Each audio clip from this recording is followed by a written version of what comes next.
Я Ирина Воловик. Недавно перебирала свои вырезки и нашла вот такую вырезочку из журнала ЗОЖ за 1999 год. Дочь забыла про кашель, а знакомая про псориаз. Поселенка из Карачаево-Черкесии просит дать совет, как вылечить от удушающего кашля девочку 4 лет.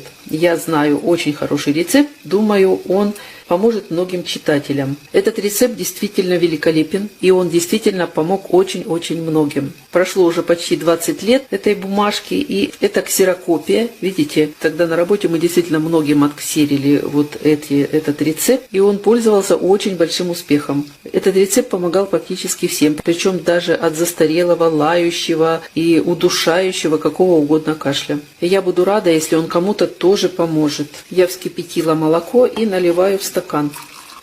И по написанному следую. Итак, вскипятить 1 стакан молока и сразу же в горячее молоко добавить и размешать в такой последовательности. Это важно, в какой последовательности добавлять продукты. Так написано. 1 столовую ложку сливочного масла, 1 столовую ложку меда,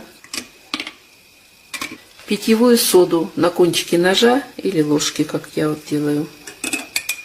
Все это размешиваем. Далее нужно взять сырой желток 1 яйца. Сначала его перемешать и влить сюда. Продолжать перемешивать. И последний ингредиент – это йод 5%. Его нужно взять 2-3 капли.